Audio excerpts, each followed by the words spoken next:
अभी अभी Vietnam airport का एक वीडियो वायरल हो रहा है। प्लेन के साइड में एयरपोर्ट टारमैक पे इंडियन टूरिस्ट गरबा कर रहे हैं और ऑनेस्टली बोलूं, ये वीडियो देख के मुझे बिल्कुल प्राइड फील नहीं हुआ, बल्कि मुझे शर्म आ गई भाई। फ्रस्ट्रेशन आया, गुस्सा भी आया और सबसे ज्यादा डर इस बात का लगा कि भाई कल को अगर मैं वियतनाम गया तो वहां के लोग मुझे भाई किस नजर से देखेंगे। क्योंकि फॉरेन कंट्री में भाई लोग ये नहीं पूछते कि ये कौन से स्टेट से है, कौन से कम्युनिटी से है, वो सिर्फ इतना ही बोलते हैं इंडियन टूरिस्ट। और वही प्रॉब्लम है। आज का वीडियो गरबा के अगेंस्ट में नहीं है, इंडियन कल्चर के अगेंस्ट में नहीं है, ना ही किसी कम्युनिटी के अगेंस्ट है। लेकिन हाँ, आज का वीडियो उन लोगों के अगेंस्ट में जरूर है जो अब्रॉड जाके इंडियन कल्चर सेलिब्रेशन के नाम पे एम्बैरेसमेंट बना देते हैं। और आज बात डायरेक्ट होगी, सॉफ्ट लैंग्वेज में बिल्कुल नहीं होगी। क्योंकि अगर हम अभी भी सॉफ्ट बोलेंगे तो कल शायद दूसरी कंट्रीज हमारे ग्रुप के साथ सॉफ्ट बिहेव करना बंद कर देंगे। अब सबसे पहले एक अनकंफर्टेबल क्वेश्चन, हर बार गरबा ही क्यों?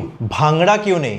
भरतनाट्यम क्यों नहीं? लावणी क्यों नहीं? कोई और फोक डांस क्यों नहीं? मैं ये क्वेश्चन किसी पर्टिकुलर कम्युनिटी को टारगेट करने के लिए नहीं बोल रहा हूं, लेकिन जब बार बार फॉरेन की पब्लिक स्पेसेस में एक ही टाइप के ग्रुप डांस के वीडियोस वायरल होते हैं तो भाई क्वेश्चन तो पूछना ही पड़ेगा। क्या हम कल्चर सेलिब्रेट कर रहे हैं या फिर हम हर पब्लिक स्पेस को अपना प्राइवेट इवेंट वेन्यू समझ रहे हैं? गरबा प्रॉब्लम नहीं है, प्रॉब्लम है एंटाइटलमेंट, प्रॉब्लम है लोकेशन का जीरो सेंस, प्रॉब्लम है परमिशन का जीरो सेंस, प्रॉब्लम है ये एटीट्यूड कि जहां ये इंडियन ग्रुप गया वहां सर्कल बना, म्यूजिक लगा और बस उस जगह को अपना समझ लिया। भाई नहीं, किसी फॉरेन कंट्री का एयरपोर्ट, वो भी जहां प्लेन खड़े होते हैं टारमैक, वो भाई आपका प्राइवेट नवरात्रि ग्राउंड नहीं है। प्लेन के साइड का एरिया आपका सोसाइटी का कंपाउंड नहीं है और एयरपोर्ट स्टाफ आपके इवेंट मैनेजर नहीं है। बाकी ट्रैवलर्स आपकी अनपेड ऑडियंस नहीं है और दुनिया का हर एक क्लीन, ऑर्गेनाइज, रेगुलेटेड जगह आपके रील का बैकग्राउंड नहीं है। कल्चर तब तक ब्यूटीफुल लगता है जब उसके साथ कॉमन सेंस जुड़ा हो। अगर कॉमन सेंस निकल गया तो कल्चर भी नॉइजेंस लगता है। और मुझे सबसे बड़ी तकलीफ इस बात से है कि ना मैं उस ग्रुप का हिस्सा हूं, ना मैं उस कम्युनिटी का हिस्सा हूं, ना मैं उन लोगों को जानता हूं, ना मेरा उस वीडियो से पर्सनली कुछ लेना देना है, लेकिन फिर भी मुझे शर्म आ रही है। क्योंकि अब्रॉड में भाई अपना सरनेम अलग हो सकता है, लैंग्वेज अलग हो सकती है, स्टेट अलग हो सकता है, लेकिन पासपोर्ट का रंग एक ही होता है। और जब एक इंडियन ग्रुप प्लेन के बगल में राउंड सर्कल में गरबा खेलता है तो उस चीज की एम्बैरेसमेंट सिर्फ उन लोगों तक ही नहीं रुकती है, वो एम्बैरेंस चिपक जाती है सारे इंडियन ट्रैवलर्स के नाम पे। गलती एक स्पेसिफिक ग्रुप करता है लेकिन शेम कलेक्टिव इंडियन ट्रैवलर्स के लिए हो जाता है और ये बिल्कुल भी फेयर नहीं है। लेकिन भाई दुनिया तो फेयर नहीं है, वो फेयर तरीके से जज नहीं करती है, दुनिया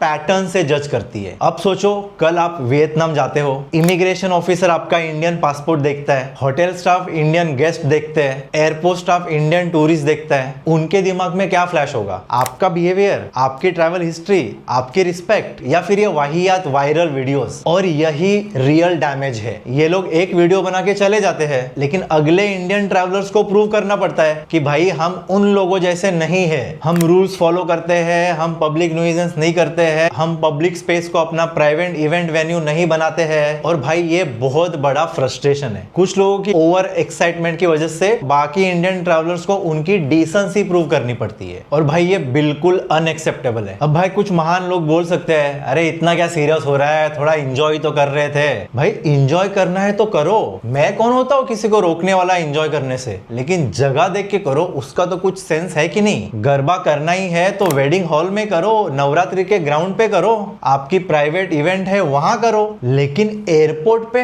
वो भी भाई प्लेन के बगल में जहां दुनिया भर के रिस्ट्रिक्शंस होते हैं, खड़ा रहने की भी परमिशन नहीं होती है, हाईली सिक्योर्ड रेगुलेटेड एरिया होता है, तो भाई ऐसे सेलिब्रेशन नहीं होता। ये ट्रैवल मैच्योरिटी का कंप्लीट फेल्यूर है। और हाँ, ये कोई भाई आइसोलेटेड इंसिडेंट नहीं है। कल वियतनाम के एयरपोर्ट, उसके पहले दुबई के बुर्ज खलीफा पे, उसके पहले यूरोप में कोई पब्लिक परफॉर्मेंस दे रहा था, उसके बीच में चालू हो गया। हर बार पैटर्न सेम है। कुछ लोग बोलते हैं नो सिविक सेंस, कुछ लोग बोलते हैं एम्बैरेसमेंट, और फिर भाई हम हर्ट हो जाते हैं। लेकिन एक बात जरा ऑनेस्टली पूछो, अगर कोई फॉरेन टूरिस्ट इंडिया के एयरपोर्ट पे उसका कल्चर दिखाने जाए, अगर कोई फॉरेन टूरिस्ट जुहू बीच पे या मरीन लाइंस पे बिकिनी पे जाके सन बेदिंग लेना चालू कर दे तो तुम लोग क्या बोलोगे? वाह वाह क्या कल्चर है? या फिर बोलोगे भाई तमीज नाम की कुछ चीज होती है या नहीं होती है? सो भाई सेम स्टैंडर्ड खुद पे भी अप्लाई करना पड़ेगा। मिलेगा, क्योंकि रिस्पेक्ट वन वे स्ट्रीट नहीं है। आपको अगर अब्रॉड में रिस्पेक्ट चाहिए तो आपका बिहेवियर अब्रॉड में रिस्पेक्टफुल ही होना चाहिए। और ऐसे इंसिडेंट्स देख के बहुत बड़ा डर लगता है कि भाई थाईलैंड के बाद अब क्या वियतनाम भी इंडियंस के लिए स्ट्रिक्ट हो जाएगा। अब एक वीडियो से कितने रूल्स चेंज होंगे वो पता नहीं, लेकिन भाई इस वीडियो से परसेप्शन तो जरूर चेंज होता है। और पूरी टूरिज्म इंडस्ट्री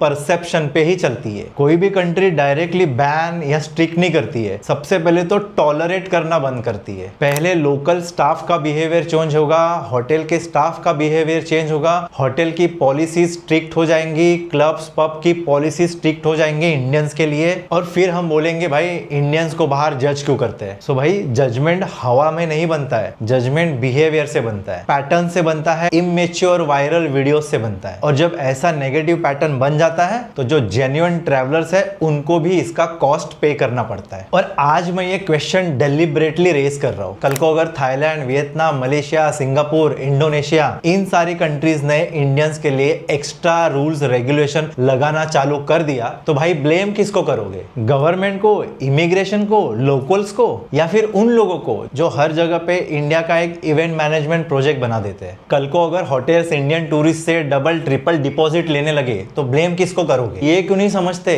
आप आपके ही कल्चर को एक चीप हरकत बना रहे हो जब आप उस चीज को हर जगह घुसा देते हो बिना परमिशन के। मैं फिर से बोल रहा हूँ, गरबा प्रॉब्लम नहीं है, गरबा ब्यूटीफुल है, गरबा एनर्जी है, गरबा एक सेलिब्रेशन है। लेकिन गरबा को ऐसे हर जगह घुसेड़ देना ये बहुत बड़ा प्रॉब्लम है भाई। और ऐसे हर एक पब्लिक प्लेस पे आप गरबा करते हुए इंडियन टूरिस्ट देखेंगे तो लोग गरबा कितना ब्यूटीफुल है वो नहीं देखेंगे, लोग देखेंगे इंडियन टूरिस्ट कितने इमेच्योर और अनसिविलाइज्ड है। और फिर कमेंट्स आते हैं, Indian tourist have no civic sense, Indian tourist are nuisance, Indian tourist don't understand boundaries. और फिर जेन्युइन टूरिस्ट का खून खोलता है, क्योंकि ऑफ कोर्स हम सब वैसे नहीं होते हैं। लेकिन भाई दुनिया को कैसे समझाएंगे? दुनिया इंडिविजुअल का डिस्क्लेमर नहीं पढ़ती, दुनिया तो वायरल पैटर्न देखती है। अब टाइम आ गया भाई, इंडियन ट्रैवलर्स का कोड एकदम क्लियर होना चाहिए। मेरा बस चले तो पब्लिक बिहेवियर, सिविक सेंस, ये सारे सब्जेक्ट स्कूल करिकुलम में डालने चाहिए। भाई आपको कल्चर दिखाना है